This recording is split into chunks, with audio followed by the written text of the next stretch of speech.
父皇说我及笄前命薄，不宜待在宫中，便将我寄养在赵尚书府。这15年来，我虽是赵家养女，却早将赵玉哥哥当成了亲兄长。如今兄长大婚，我亲自为他和嫂嫂绣了这对鸳鸯靴，只愿他们琴瑟和鸣。可我却没想到，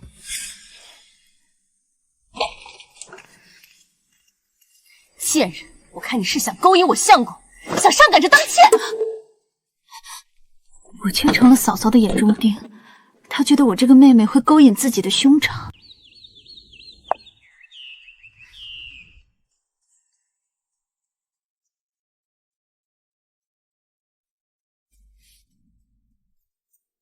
我绣的鸳鸯靴，哥哥嫂嫂肯定会喜欢的。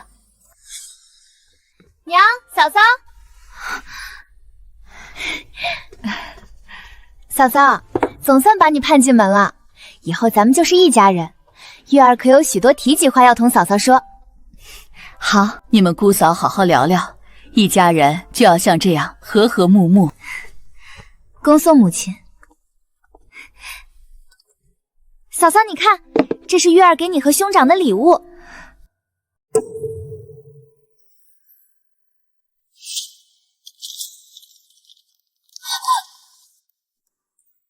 嫂嫂，你这是做什么？怪不得是有人生没人养的孤女，连尊嫂的礼数都不懂吗？嫂嫂，前几日你还拉着我的手说，过门后定会待我如亲姐妹，为何今日？那是以前，现在我是这府里的正牌夫人，你算个什么东西，也配跟我论姐妹？玉儿若有礼数不周之处，请嫂嫂见谅。难道是玉儿送给嫂嫂的大婚礼物，嫂嫂不喜欢？礼物？你是说这双膈应人的鞋子？尚书府对你可真不薄，让你一个养女竟能用得起这么好的金线。可你又是怎么回报的呢？你送赵玉亲手绣的靴子，到底意欲何为？嫂嫂误会了，我只是感念兄长多年照顾。还敢狡辩，给赵玉绣鞋子？我看你这贱人是上赶着想当妾。嫂嫂，我自幼被送到尚书府养大，一直视赵玉为亲兄长，你怎能如此侮辱我？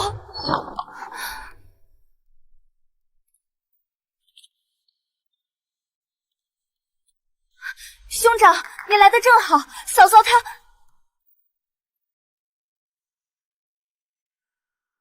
别说了，你们刚才的话，我全都听到了。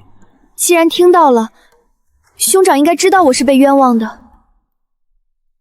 兄长，你跟嫂嫂好好说说，嫂嫂误会了，我只是想给你和嫂嫂送鸳鸯靴。谁要你的靴子？月儿，我原以为你会收敛，没想到你竟变本加厉。从前照顾你是看你孤苦无依，我从未对你动过半分心思。你嫂嫂才是我放在心尖上的人，我断不会纳妾。你死心吧，把靴子拿回去。原来这15年的兄妹情分，在你眼里竟是这般龌龊。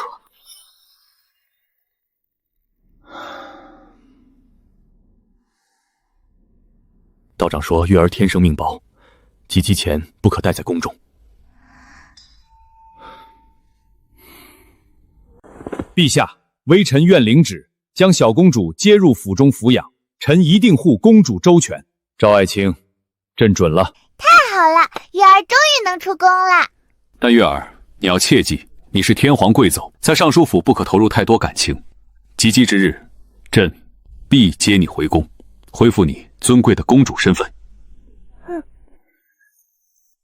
来这15年的感情都是错付，原来我在你眼里是这么不堪。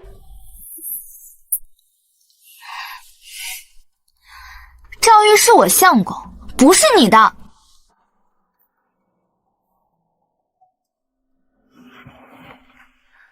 至于你的礼物，这金线不属于你，赵玉不属于你，这尚书府更不属于你。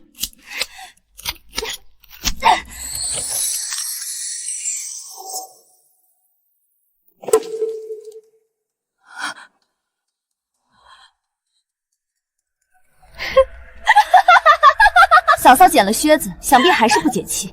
接下来是不是要赶我出府了？赶你走，那多没意思。离你及笄还有3个月，在这之前，我这个做嫂嫂的定会为你寻一桩好亲事。月儿，爹娘出京办差3个月，及笄礼那天定赶回来送你一份大礼。月儿等爹娘回来。爹娘放心，儿媳一定会照顾好月儿妹妹。月儿，这段时间你就听哥哥嫂嫂的。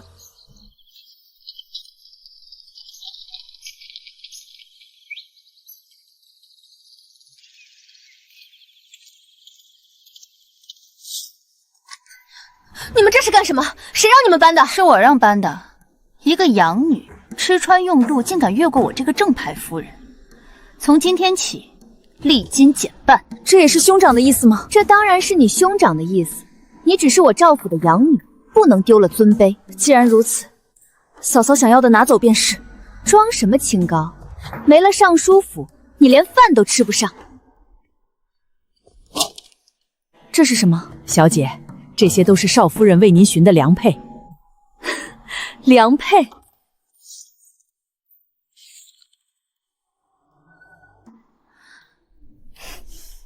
月儿，嫂嫂给你选的这些公子，你可还满意？嫂嫂真是费心了，京城这么多青年才俊，你竟专挑这些歪瓜烂枣。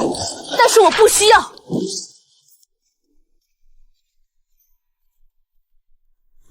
月儿，你太放肆了！你嫂嫂为了你的婚事操碎了心，你非但不领情，还这般挑剔。兄长，这些画像上的人，你当真觉得是良配？你嫂嫂难道还能害你不成？再说了，你终究是个上不了台面的养女，有人愿意明媒正娶已是万幸，别再不知知足了。月儿对这些不满意，嫂嫂这里还有一幅画像。既然月儿看不上富贵人家的妾，那嫂嫂这里还有个正妻之位。西街卖饼的王麻子，身高不到5尺，年近40还未娶妻，我看配你正好。我的裙子！你这贱人是故意的！这男人太丑了，没忍住，要嫁你自己嫁，嫁不嫁由不得你。赵玉，你也要我嫁这种人吗？王麻子虽然相貌平平，但胜在老实靠谱。月儿，我是你兄长，长兄如父，这件事我说了算，你就嫁给他。让我嫁给这种男人，绝不可能。看到了吗？赵玉也站在我这边，想跟我争宠就死了这条心吧。名节大过天，明日及笄礼，我会让王麻子当众下聘，让全京城都会知道你是他的人，你跑不了的。把门锁死，明日礼成前，不准放他出来。白霜、赵玉，我拿你们当兄嫂，你们却如此对我。明日让王麻子下聘。白霜，我倒要看看，明天当着我父皇的面，他怎么给我这位公主下聘。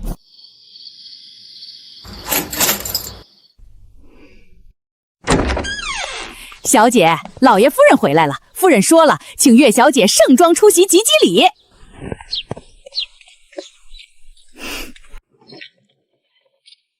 月儿，爹娘不在，这些天受委屈了吧？这是爹娘特意寻来的夜明珠，快收好，妈得赶紧去迎贵客。谢谢娘亲。贵客吗？及笄礼已到，看来是父皇母后要亲自接我回宫了。今日是月儿的及笄礼，你竟想用那些残次品搪塞，若惊扰了贵客，我揭了你的皮！爹，月儿终归是个养女，及笄礼随便办办就行了，双儿姐姐何错之有？你这混账东西，闭嘴！爹爹，月儿来了。月儿，快去换上最正式的礼服，贵客马上就来了。凭什么公主对你这个养女这么好？等着吧，王麻子马上就来提亲。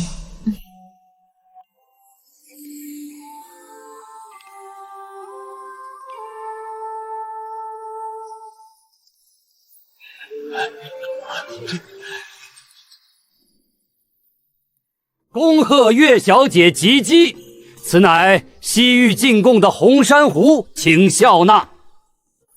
千年人参一株，祝月小姐福泽绵长。相公，这些权贵是不是疯了？怎么对一个养女这么客气？月儿不过是个养女，这些人定是看在爹爹上书的面子上，他们才不得不卖这个笑脸。月小姐，多谢。月小姐通身贵气，今日及羲，想必尚书府定是准备了惊世奇珍，作为月小姐贺礼吧。各位大人说的对，我尚书府的确为小姐准备了吉吉礼，不过这礼物不在贵贱，全在心意。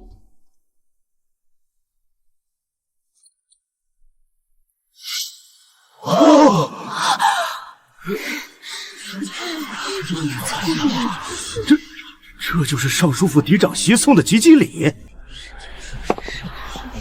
月儿妹妹，再好的礼物都不如家人的心意，这是我和相公精心为你挑选的礼物。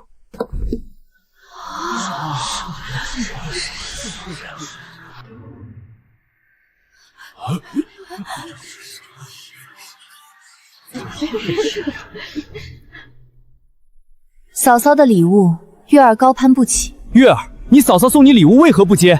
难道尚书府养你这么多年，就养出了你嫌贫爱富的臭脾气？混账！上不得台面的东西，拿着这破烂滚下去！爹，你为了个养女打我！你妹妹及笄，你们就送这东西？爹，这玉树哪里配不上她了？她一个养女，用这种廉价货才叫合适。爹，双儿说的对，礼物贵在合适。她一个养女，用太贵的东西反而会招来非议，坏了尚书府的名声。就是爹，月儿妹妹身份低微，用这梳子正合适。你们可知月儿是什么身份？她可是……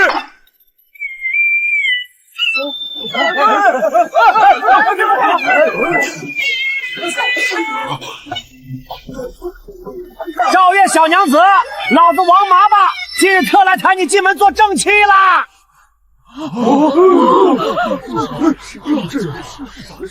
好戏开场了。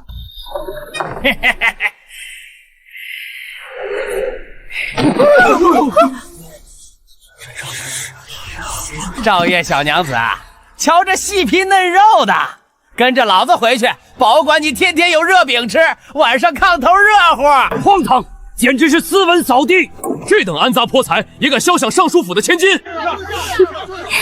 月儿妹妹，快看看你未来的夫婿，王麻子虽说长得急了点儿，可他能看上你这个没人要的养女，那是你的福气。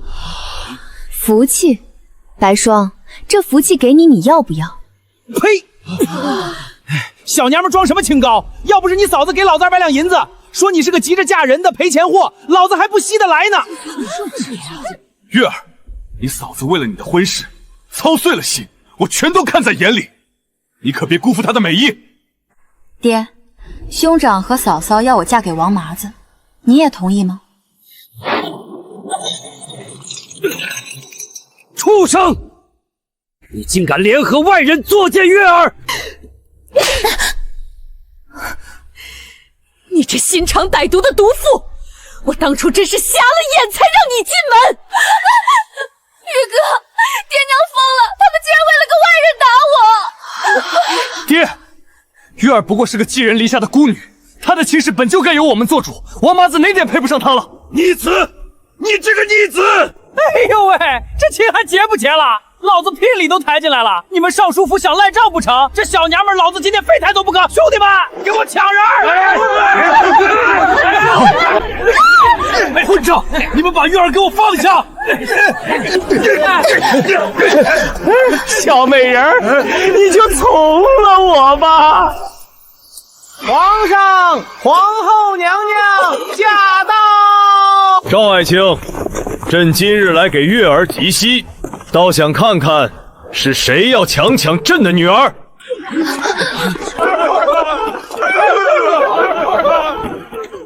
刚才是谁说朕的女儿没人要？是谁说她只配嫁给一个卖饼的？陛下，臣管教不严。赵尚书夫妇待我不薄，若此时发难，赵家必满门抄斩。不过是家中一场闹剧，让您见笑了。闭嘴！陛下面前哪有你一个黄毛丫头说话的份儿？还不快退下！哦，你来说说，他为何说不得话？回娘娘，刚才我们说的不是公主没人要，而是我这个小姑子，她赵月不过是个抱养的孤女，身份低贱，哪配误了您的圣眼？这么说来，你倒是个伶俐的。多谢娘娘赏识，此女心机深沉，亲手为我相公缝制靴子，我一眼看出她就是想勾引我相公。民妇家教严苛，不忍尚书府蒙羞，才给她寻了门好亲事嫁出去，也好全了她的名节。若是婆母同意，咱们今天就把月儿嫁出去吧。你哦，赵夫人，这也是你们的意思？不敢，我赵家一直视月儿为亲骨肉。娘，双儿如此替赵家名声着想，实属贤妻。如今她能在娘娘说上两句话，是她的造化，您何必拦着？混账！快闭嘴，滚下去！你们为他找的好亲事，就是这个卖饼的。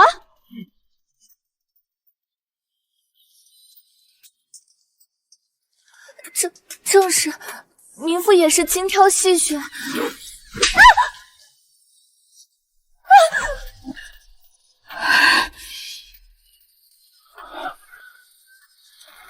娘娘，民妇自问事事为尚书府周全，不知到底做错了什么，竟让娘娘如此动怒。双儿闭嘴！娘娘息怒，那子无知顶撞了娘娘，请娘娘降罪责罚。责罚？你连本宫的亲生女儿都敢如此糟践，本宫又怎么敢责罚你们？亲生女儿？什么意思啊？母后，犯不着跟这种人生气。这二人，儿臣从未放在心上。月儿，母后竟不知你在尚书府受了这么多苦，这两个混账竟敢这般糟践你！什么？不可能！赵月明明是养女，怎么可能会是公主？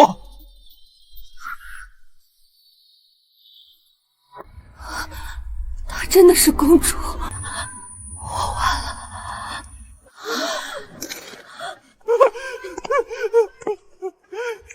求娘娘饶命！求公主殿下饶命！是罪民眼下心盲，求殿下开恩啊！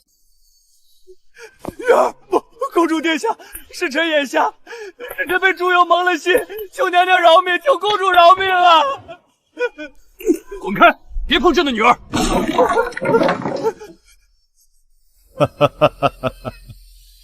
赵承德，你可真是养了一个好儿子啊！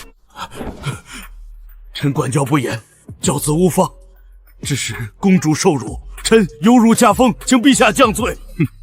朕念你夫妇二人对月儿有抚养之恩，饶你赵家一次。但赵重和罚俸3年，其逆子赵玉德行败坏，践踏皇室，从此终生不得入室。不得入室，完了，都完了。月儿，等为兄考取了博取功名，到时候一定给月儿买最好看的珠钗。你终究是个养女，有人明媒正娶已是万幸。赵玉，你苦读10余载，才学冠京城，本该有一番作为。可你为了白霜的几句枕边风，亲手葬送了自己的命运。至于这个癞蛤蟆，拖出去，去官府领30大板，生死自负。饶命啊！是少奶奶给我银子让我来的呀，不关我的事啊！如果我那天信了他，如果我护住了他，我现在是不是已经封侯拜相，罪名赵玉，接旨谢皇上隆恩。月儿，跟母后回家，这破地方一刻也别待了。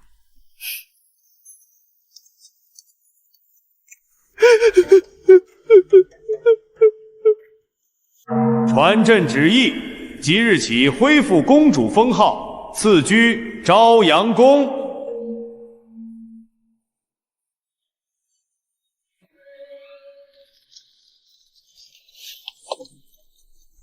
奴才参见朝阳公主。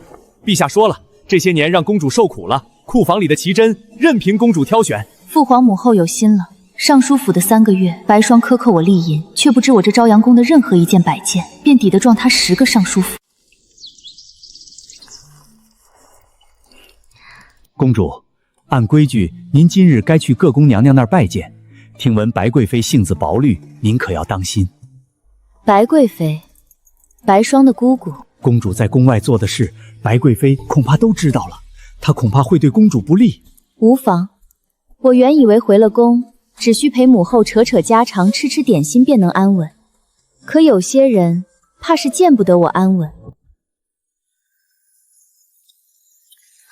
公主请进，贵妃娘娘正等着您呢。你说这个白贵妃有这么可怕吗？奴婢不敢说。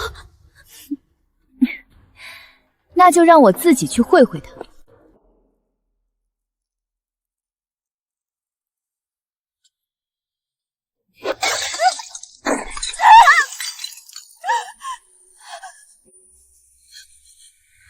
没用的贱人，连茶的温度都调不好，本宫养你何用？哟，这就是那个在尚书府当了15年下贱养女的朝阳公主。原以为白霜的恶毒是家教不廉，现在看来是上梁不正下梁歪。低贱的婢子，也不掂量自己的身份，以为进了本宫的殿门就成了凤凰，不过是新者库爬出来的蛆虫，也敢来本宫面前碍眼。拜见贵妃娘娘，拜见贵妃娘娘。哟，这不是朝阳公主吗？什么时候来的？瞧本宫这记性，光顾着惩罚这下贱坯子了，竟没注意到公主大驾光临。她犯了何事，惹得娘娘如此动气？哼，犯了何事？她不过就是新者库最下等的贱奴，仗着被贵人赏识提拔了几天，就以为自己身份尊贵与众不同了。公主，你说这可笑不可笑？贱奴就是贱奴，就算飞上了枝头，也改变不了骨子里那股子低贱的事实。这哪是在骂宫女，分明是在骂我这个在尚书府养了15年的孤女。别怕，抬起头来。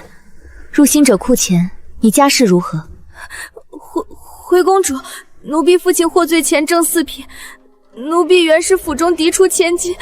原来是名门嫡出呀，贵妃娘娘，这宫女能进您的宫，却是她的福气。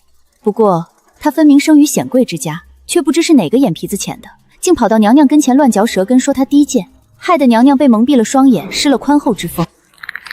高月，你别以为刚被捡回来就成了真凤凰，你在宫外那些肮脏事，本宫一清二楚。看到了吗？这是皇上亲赐的，价值连城。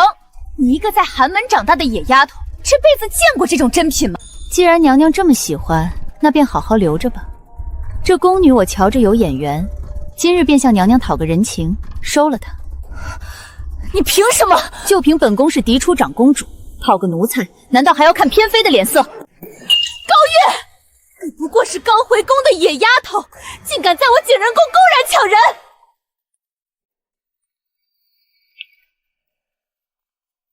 抢人？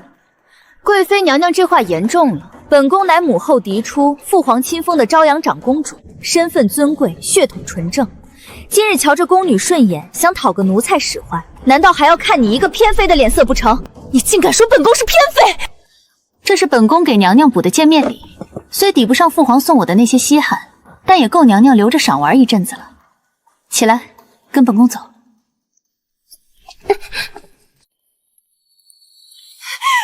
月，你这个仗势欺人的贱人，本宫定要撕烂你的脸！本宫要让你跪在景仁宫门前求饶！公主，贵妃娘娘把您送的礼物全砸了。随她砸。她以为那只青刺金钗是无价之宝，却不知她刚刚砸碎的那尊观音是极品的羊乳玉，天下仅此一件，能买下她10个景仁宫的分量。这么值钱，能换多少馒头？就这么被砸了。白贵妃被父皇惯得久了，真以为自己是这宫里的主人。其实，她不过是父皇厌烦枯燥时的一件玩物罢了。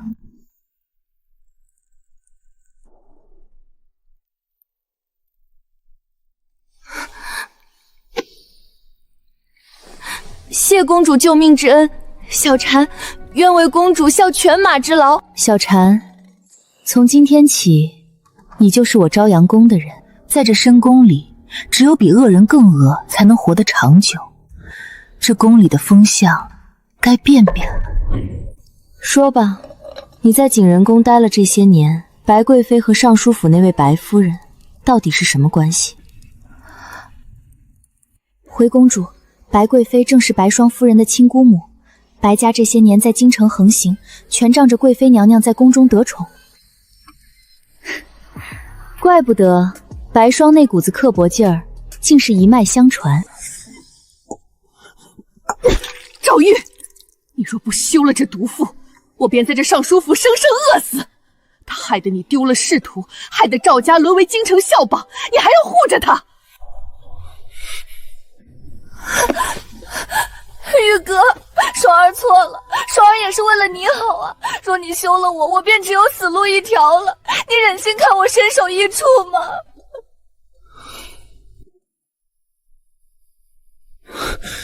娘，双儿已经知错了，您就饶她这一次吧。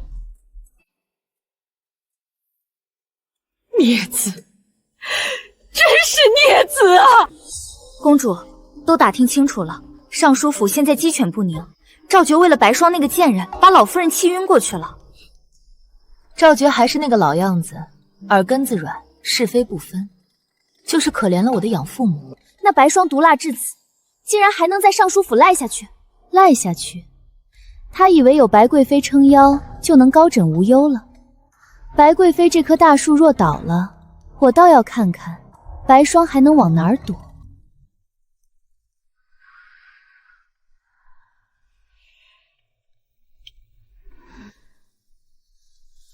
少爷，少奶奶已经在这儿守了1天1夜了，滴水未进，连眼都没合过。双儿，你去歇歇吧，我来。玉哥，以前是我糊涂，害了你，害了赵家。只要母亲能好起来，让我跪死在这儿也甘愿。罢了，冤冤相报，终究是一家人。起来吧。公主，宫外传来消息，白霜靠着苦肉计已经重新获得了尚书夫妇的谅解，留在府里了。白贵妃昨日召见她的兄长白大人，定是在筹谋怎么对付您，给白霜出气呢。奴婢真怕。别看白霜现在收了爪子变乖顺了，她心里的怨气只会比以前更深。但你放心，在这宫里，她轻易动不了我。只要我在这朝阳宫站着1天，谁也别想动你一根汗毛。公主救了奴婢，奴婢这辈子就是您的人。若有人敢害您，奴婢绝不俗活。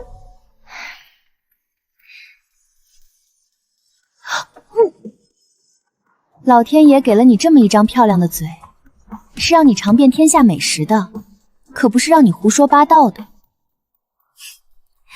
而且，你家公主是什么人？你也对我太没信心了吧？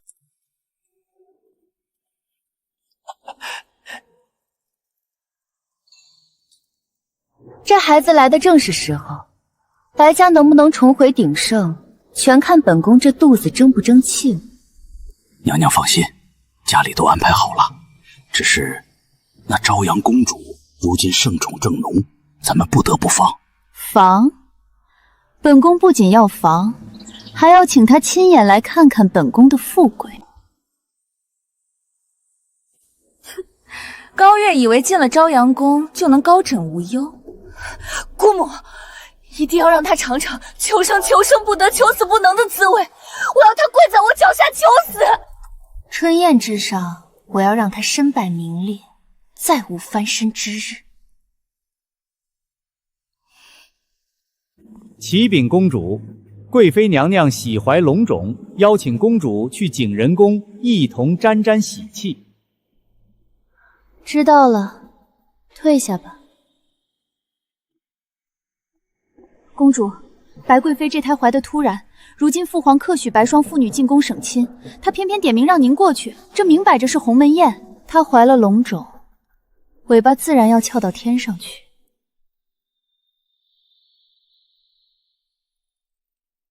既然他吃饱了撑的想显摆，本宫若是不去，岂不是扫了他的兴？小婵，咱们走，去看看他又要耍什么手段。白家妇女进宫，白霜那个疯女人竟然也能忍下气来，给别人伏低作小。这景仁宫里怕是藏着不少暗撒事。月儿，好久不见，我日日都在尚书府为你祈福呢。瞧瞧，在宫里待着虽然尊贵，你倒是比在府里时瘦了些，真是让嫂嫂心疼。白夫人这记性倒是不错，还记得我是谁。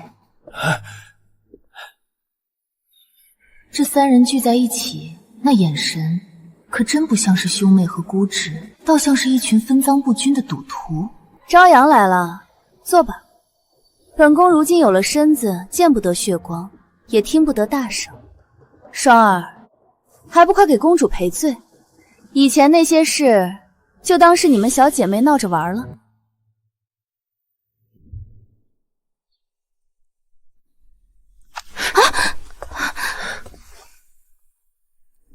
月儿，你进宫这些日子，婆母在府里日日以泪洗面，念叨着你的好。从前是我猪油蒙了心，做了那些错事，可婆母她是真心疼你的，你千万别因为我就跟尚书府断了往来。你看咱们小时候关系多好，那时候……白夫人，叙旧就不必了，有话直说。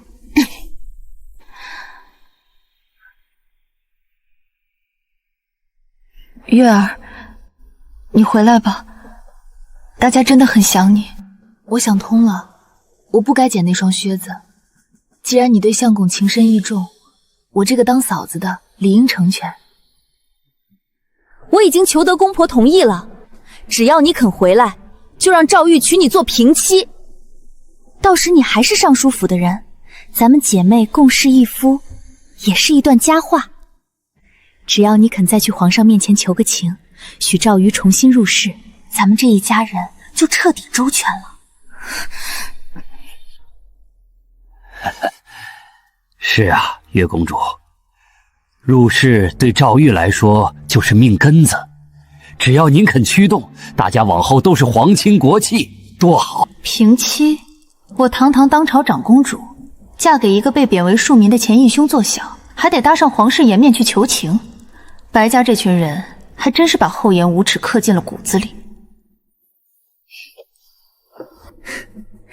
若是月公主嫁过去后受了委屈，本宫身为贵妃，自然会替你出气。毕竟，等本宫这孩儿落地，这宫里的风向可就由不得皇后一人说了来了。平妻，还要许她赵玉入仕？我的脸！白夫人，这茶还没凉，正好给你洗洗那糊了猪油的脑子。平妻，白霜，你可真敢想！我堂堂大高朝长公主，下嫁给被贬庶民的义兄做平妻，进了门，我不仅要受你这个正妻的搓磨，连孩子生下来都是庶出。你倒好，博了个贤惠的名声，洗清了名节，还能让赵玉重回仕途当官夫人。这种一箭三雕的毒计，也就只有你这个歹毒的贱人想得出来。月儿，我这一片真心为你打算，你怎么能如此折辱我？抱歉。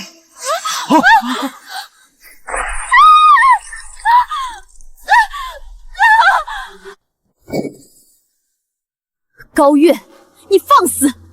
我们在这儿好声好气的替你谋划出路，你不领情便罢，竟像个泼妇一样在景仁宫胡闹。你眼里还有没有尊卑？还有没有本宫这个长辈？月公主，双儿为了保全两家颜面，做出多大的让步啊！你怎能如此不知好歹？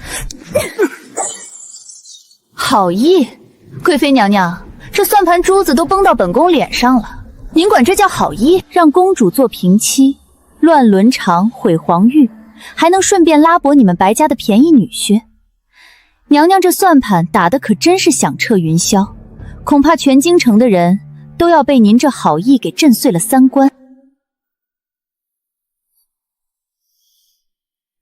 你真以为你那点名声还嫁得出去？除了尚书府，谁还敢要你？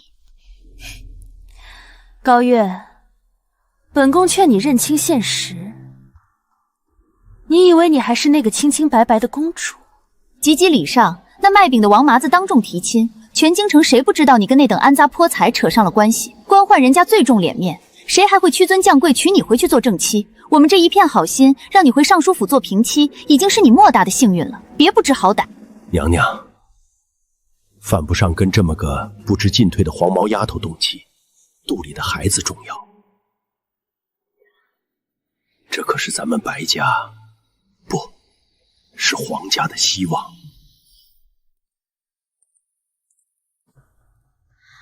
谁说女子生来便一定要嫁人？本宫乃当朝长公主，锦衣玉食，万民敬仰。本宫放着朝阳宫的清静日子不过，非要微尊降贵去尚书府伺候别人，还得跟这种货色姐妹相牵。白贵妃，我劝你早日歇了这份心思，咱们井水不犯河水，各过各的日子，行好。否则别怪我不客气。不必了。你这贱人，你毁了玉哥的前程，你必须补偿！小婵，我们走。公主，他们真是太过分了，竟敢这样羞辱您！小婵，你刚才有没有注意到白父看白贵妃肚子的眼神？奴婢只觉得白大人似乎格外紧张那个孩子。不仅是紧张，那是看自己私产的眼神。还有，他们两人回避的对视太不寻常。去查白贵妃入宫前的所有往事，查白家父女真正的关系，半刻都不要耽误。白霜那种养女定会爱上义兄的扭曲逻辑，绝非凭空而来。公主，查到了，白贵妃入宫前曾是白家收养的孤女，与白大人青梅竹马。原来如此，这宫里最大的戏才刚刚拉开序幕。白贵妃怀这一胎倒是改了性子，竟能3个月闭门不出，许是怕人害了她肚子里的金疙瘩。公主，咱们还是离远些好。公主，大事不好了！皇上急召您去景仁宫。怎么回事？慌什么？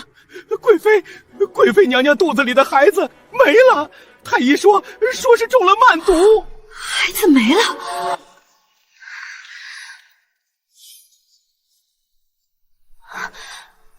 公主，这段日子除了白大人和白霜，就只有您进过景仁宫，这分明是冲着您来的。白贵妃就算再恨我，也不至于为了害我搭上她争宠的唯一指望。这孩子是她在后宫翻身的命根子，可若不是她，这宫里谁还能瞒过重重守卫给龙胎下毒？难不成连我自己都要怀疑是我做的了？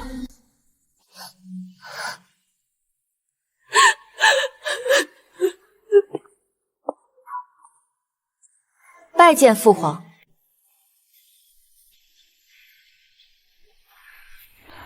皇上，您看到了吗？就是他，就是这个贱人害了我们的孩儿。他恨臣妾入骨，恨白家不让他做平妻，便下此毒手。臣妾的孩儿啊，死得好惨！他怕臣妾诞下皇子夺了他的地位，才在那茶水里下了漫毒。臣妾的孩儿啊，他还没睁开眼看一眼父皇，就死得好惨。皇上，您要为臣妾做主，将这毒妇千刀万剐。高月，你心肠何其歹毒！姑母待你不薄，你竟连未出世的皇子都放过。朝阳，你可有话要说？父皇，儿臣确实有话想问。贵妃娘娘，您口口声声说有人害了您的孩儿，那儿臣请问，若找出这幕后真凶，请问贵妃娘娘对这下毒之人该如何处置？本宫要将他挑断手筋，扔进水牢受万重啃咬之苦，永世不得超生。好，娘娘果然爱子倾心，这处置儿臣记下了。父皇，儿臣确实没下毒，因为真正亲手毒杀皇死的人，正跪在您面前呢。白霜，你说是吗？你胡说！你休要血口喷人！你胡说！贵妃娘娘可是我的至亲姑母，我就算再歹毒，又怎会害自家的骨肉？皇上，双儿自有温顺，绝不会。公主殿下，双儿为了尚书府的名声受了多少委屈，您想拉她下水脱罪，简直是天大的笑话。空口白牙，您拿不出真凭实据，便是在御前诬陷重臣家眷。谁说我没有证据？父皇，这是白霜收买景仁宫裁判公公的口供，以及他近日私自买药的药方。白霜以为做得天衣无缝，却不知儿臣的暗卫早已将这漫毒的来路摸得清清楚楚。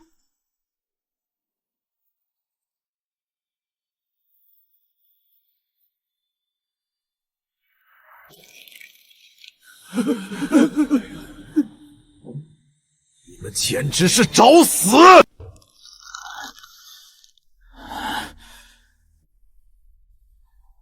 买通宫人，换掉贵妃的安胎香。白爱卿，这就是你口中温顺的好女儿。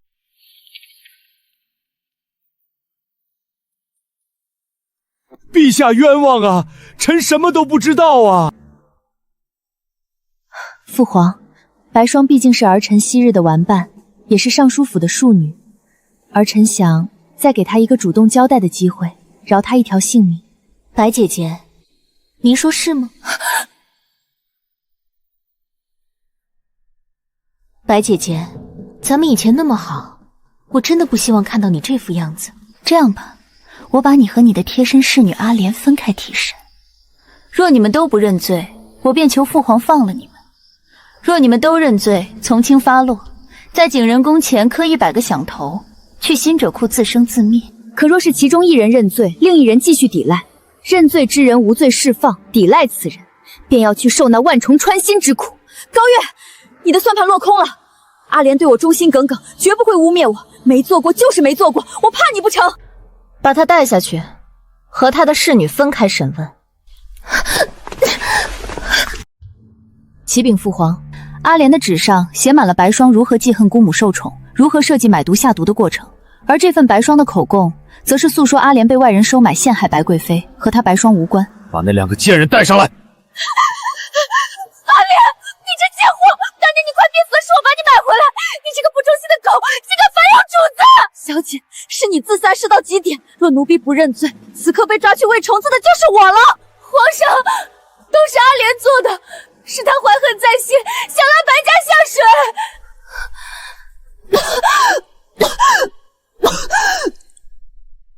给朕闭嘴！谁再多说一个字，朕立刻把你们拉下去砍了！白姐姐，口供已成，你这出戏该收场了。双儿，本宫待你不薄，你竟真的如此恨我！贱人，别在这假惺惺了！我不能活，你也休想好过！不准动！陛下，这都是我女儿干的，跟我没关系，你千万别听她胡说八道。是吗？白霜，你给朕老实交代。陛下，你还不知道吧？他们这对狗男女做尽夫妻之事，害死了我亲娘。白贵妃，你肚子里那个孽种到底是皇上的还是我的？你自己心里不清楚吗？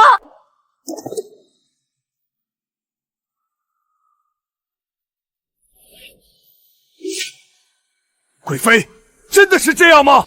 皇上，你别听他胡说，双儿是疯了，他因为丢了尚书府的宠爱，发了癔症在咬人啊！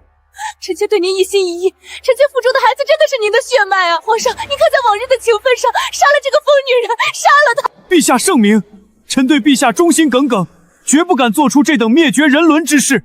白霜自幼顽劣，定是受了旁人指使，才如此编造谎言诬陷微臣。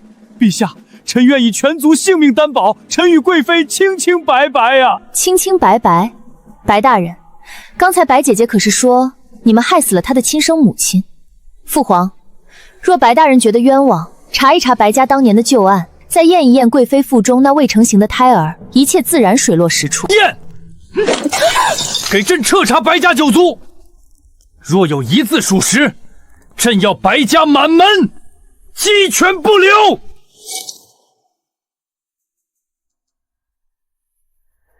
高月，我就是好奇你到底是怎么拿到我下毒的铁证的。白姐姐，你太高看你自己，也太小看这人心了。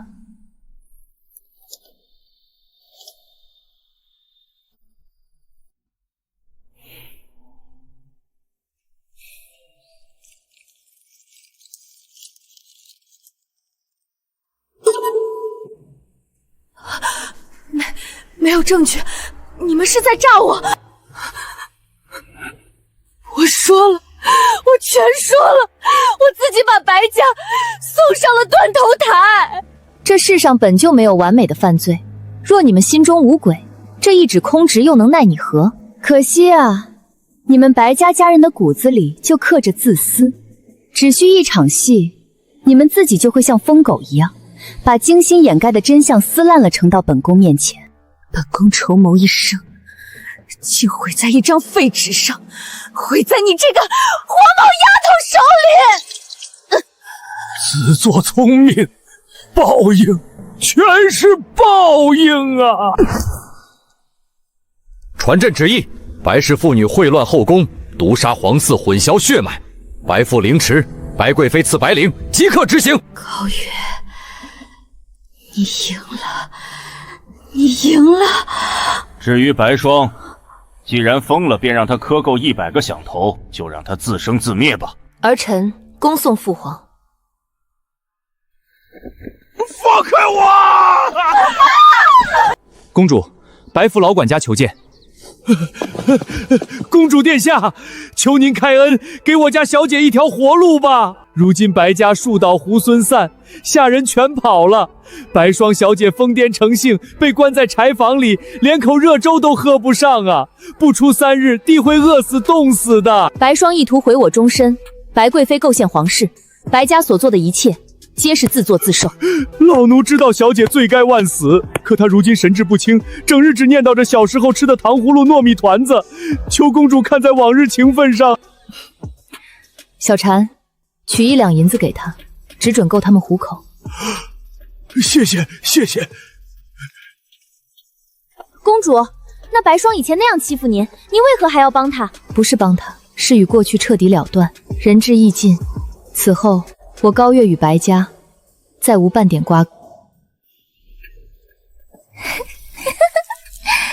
糖葫芦、糯米团子，娘亲带我买好吃的。哎呦，月公主受惊了，瞧这小脸儿，回宫不久就撞上白家那种暗杂事儿，真是平白受了委屈。那白贵妃生前一向嚣张，如今落得这般下场，真是老天有眼，活该啊！淑妃娘娘说笑了，白贵妃曾是父皇宠爱之人，本宫身为晚辈，怎敢随意异议？是本宫失言，公主规矩真好。不过公主身份尊贵，陵后这后宫里若有人敢不敬，尽管告诉本宫，本宫应为您做主。淑妃娘娘多虑了，本宫回宫只想安稳度日，不问纷争，更不参与任何派系。白贵妃之事，父皇已有圣裁，本宫绝不会再追究。公主高义，既然如此，本宫就不打扰公主清修了。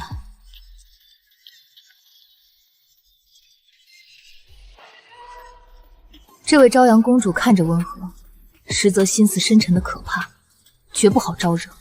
以后离朝阳宫远些，免得引火烧身。公主，这林淑妃以前可没少帮着白贵妃作威作福，如今见白家倒了，竟然还有脸来攀附您，真是墙头草，趋炎附势。后宫本就是捧高踩低的地方，他的试探在我眼里不过是跳梁小丑。只要我这公主之位稳如泰山，谁也不敢真正与我为敌。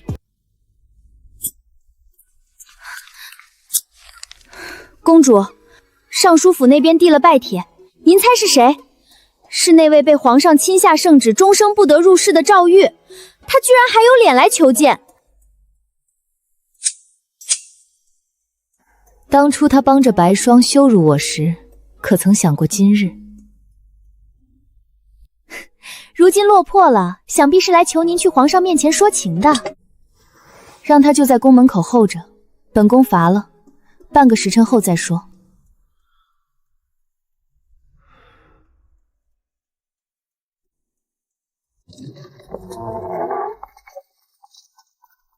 月儿，兄长知道错了，求求你，去父皇面前求个情，撤了那道终生不得入室的圣旨吧。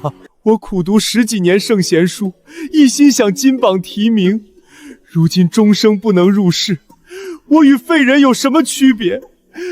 月儿，看在咱们15年兄妹情分上，你帮帮我。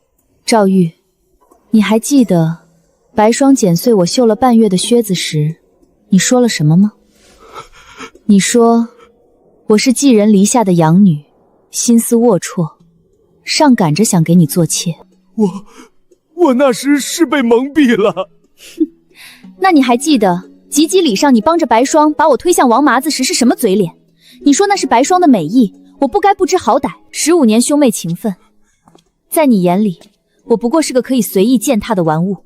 如今你试图尽毁，才想起我是你妹妹了。月儿，我真的知错了，你原谅我这一次，我以后一定把你当亲妹妹疼爱，求你拉兄长一把。你起来吧。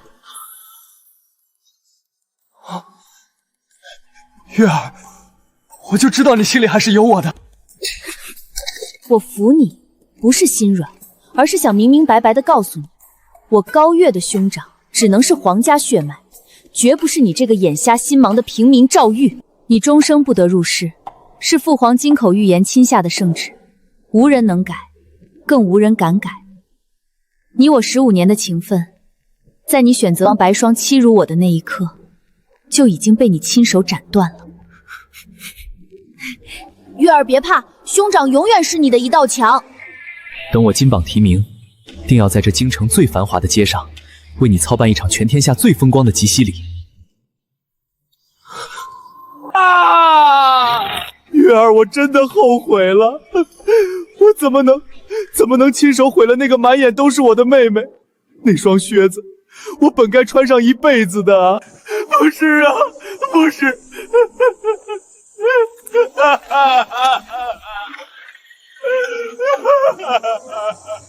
公主，看她那副样子，怕是比皇上的圣旨更让她疼。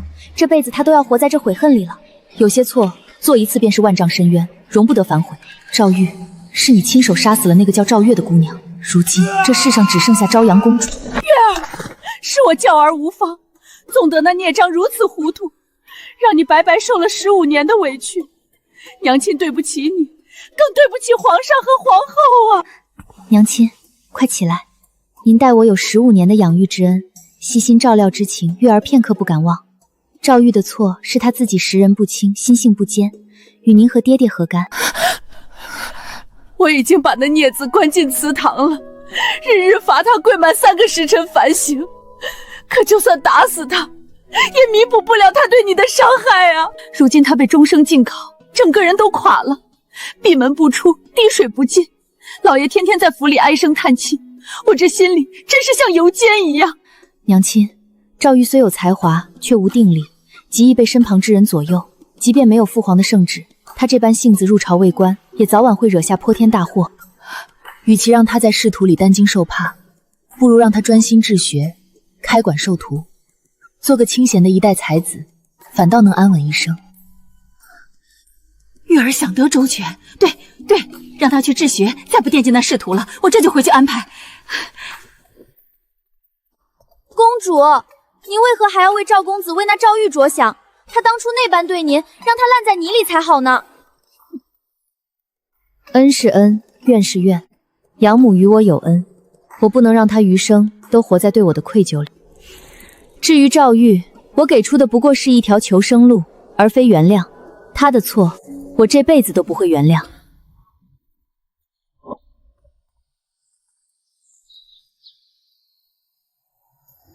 公主，这朵开得最好，奴婢摘回去给您插在白瓷瓶里，定好看极了。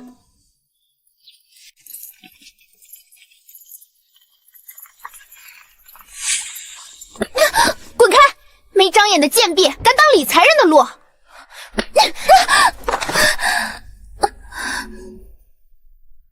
哪来的下贱坯子，眼睛长在头顶上了不成？奴婢参见理财人，奴婢不是故意的，不是故意的。一个低等宫女，连宫里的规矩都不懂，也配在御花园当差？主子说话也敢插嘴，看我不撕烂你的脸！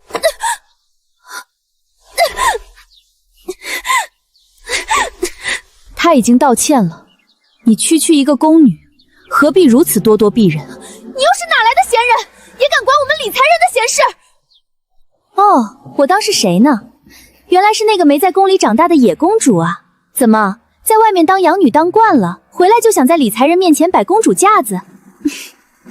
春桃不得无礼，这位可是朝阳公主呢。听说公主在尚书府当了10几年寄人篱下的养女，想必是吃了不少苦，这才回宫几天呀，倒是学会在本宫面前护着狗奴才了。本宫的奴才，轮不到一个才人来教训。公主，这后宫里看的是恩宠，不是虚名。要是皇上真喜欢你，怎么可能放你在外面自生自灭15年？在本宫面前摆谱，你还嫩了点儿。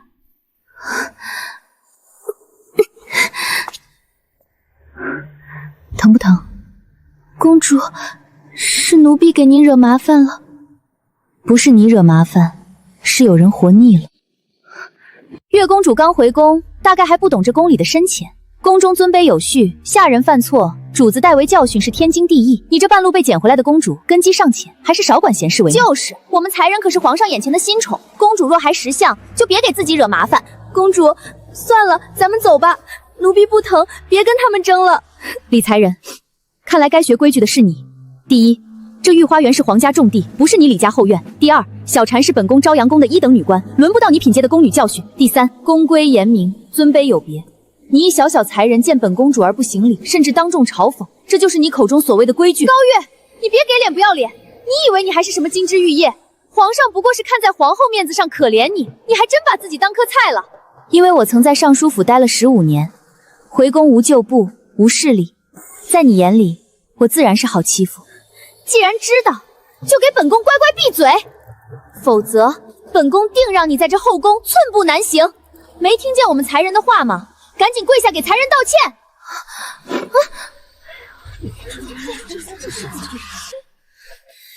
你哑巴了？都在干什么？皇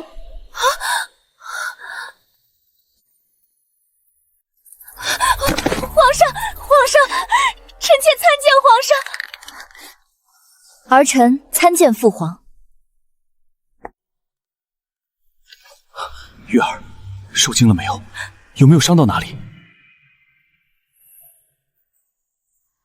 皇上明鉴，是月公主不懂规矩，顶撞臣妾，臣妾只是想替您管教。管教？她是朕亲封的嫡长公主，金枝玉叶，你小才人也配谈管教2字？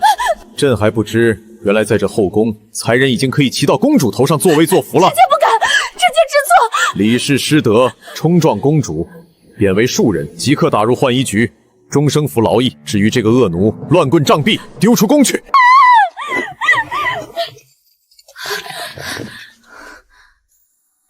以后谁再敢对公主不敬，这就是下场。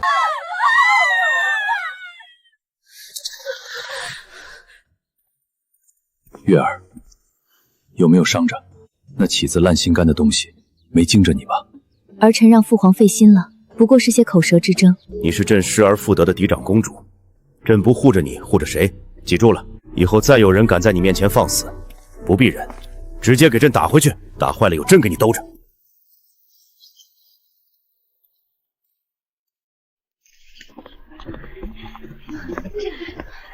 禀公主，林淑妃送来东海明珠一弦，张婉仪送来南锦缎子在5匹，还有各宫小主送来的补药礼物，都快把偏殿堆满了。公主，奴婢真是又哭又笑的，皇上太疼您了。瞧瞧那些人的嘴脸，现在个个都恨不得把您供起来呢。以后再也没人敢欺负咱们了，奴婢跟着您真是有福气。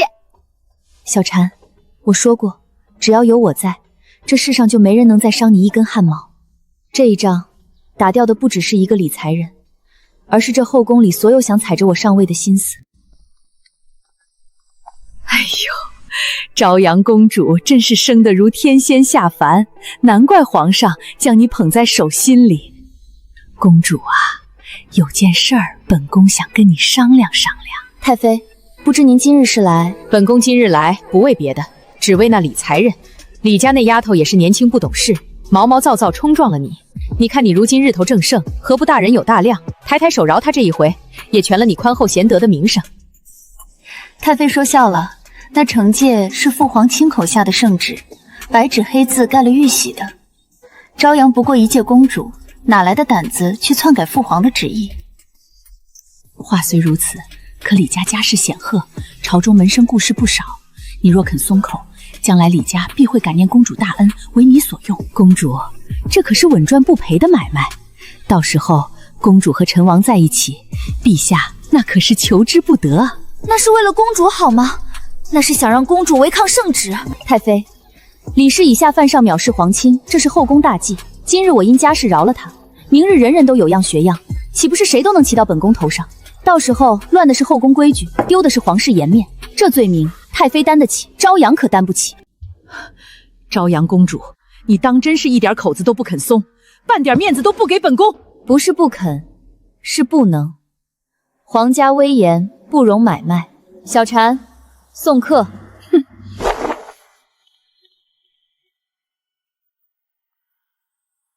年轻气盛，不知深浅，在这后宫里，光靠皇上宠着是不够的。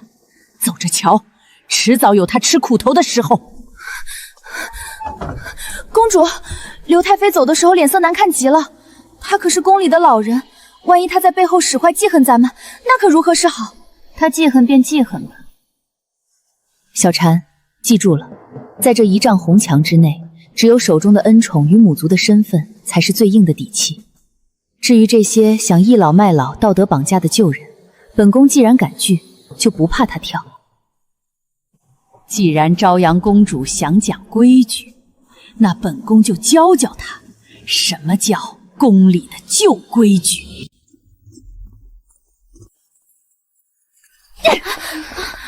你们是没瞧见那朝阳公主如今有多嚣张，仗着圣宠，连本宫这个长辈的面子都不给，真是一点教养都没有。去，把话传出去，就说月公主心肠狠毒，李才人不过是小错，她竟要把人逼死，简直是蛇蝎心肠。是。这刘太妃仗着辈分高，真是越来越不像话了，竟敢在后宫四处编排朕的女儿。父皇息怒，太妃或许只是觉得儿臣年纪小，不听教诲，一时气话罢了，您不必放在心上。你倒是大度，处处为他全了面子。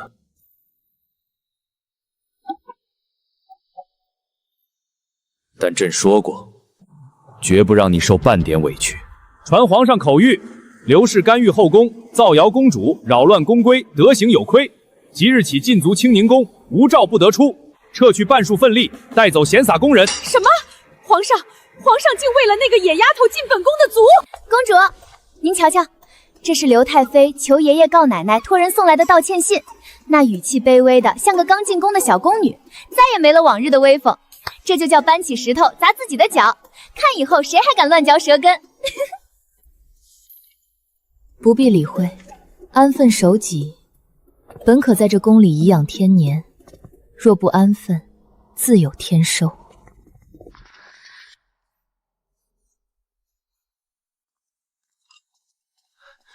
公主，御膳房刚盛上来的雪耳羹，请公主趁热进补。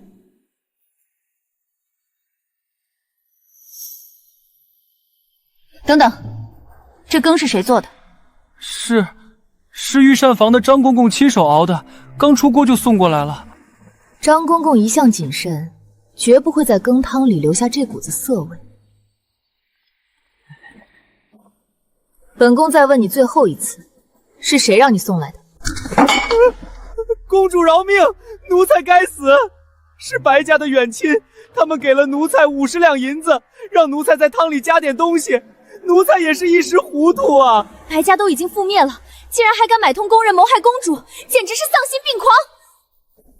白家本就罪有应得，余孽还敢跳出来送死，真是活腻了。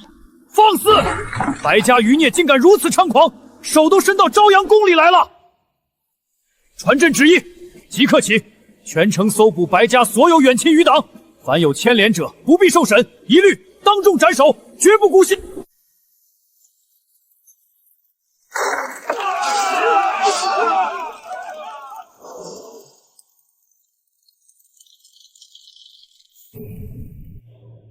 善良要有锋芒，心软要有底线。对敌人仁慈，就是对自己残忍。这一仗，世上再无白家。月儿，我的好孩子，你没事吧？听说那些杀千刀的余孽往你碗里下毒，吓死娘亲了。娘亲，我没事，宫中守卫森严，父皇时刻护着，小婵也心细，我好好的呢。都怪我们，当初让你在尚书府受了白霜那个毒妇的气，如今你回了宫，竟还要为那家子的余孽担惊受怕。玉儿现在彻底安分了。她听闻你遇险，在祠堂里哭坐了一夜，几次想进宫看你，却终究是没敢。她如今天天守在私塾读书，再不敢生出半点非分之想。过去的事，我早已放下了，娘亲不必为此愧疚，更不必替她求情。她有她要走的路，我有我要过的人生。从今往后，赵瑜这2个字，在我这里只是故人。月儿，看到你如今这般安稳尊贵，被皇上皇后捧在手心里，娘亲就算现在闭了眼，也能跟祖宗交代了。娘亲长命百岁，月儿还要孝敬您呢。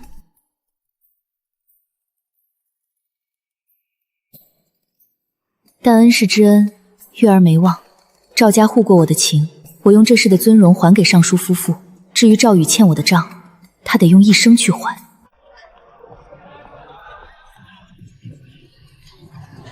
公主，听闻这南街的书摊有孤本，咱们去瞧瞧。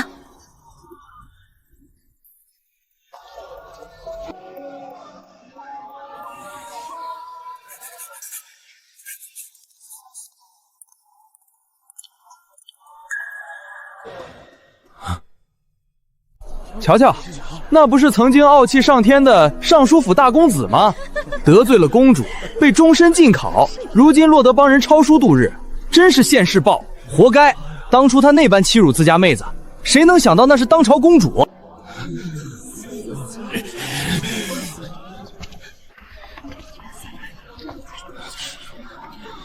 公主，咱们走吧，别让这种人污了您的眼。赵公子，抄书辛苦，注意身体。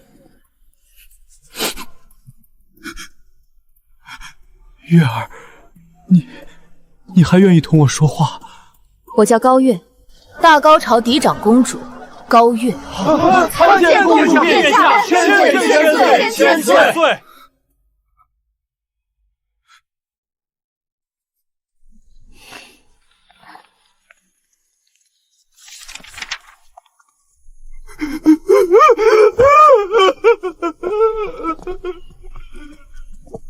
公主，她哭的可真是伤心，这回怕是把肠子都悔青了。悔青了又如何？碎了的镜子，照不见故人。赵玉，前尘往事，至此两清，你我再见，便是陌路。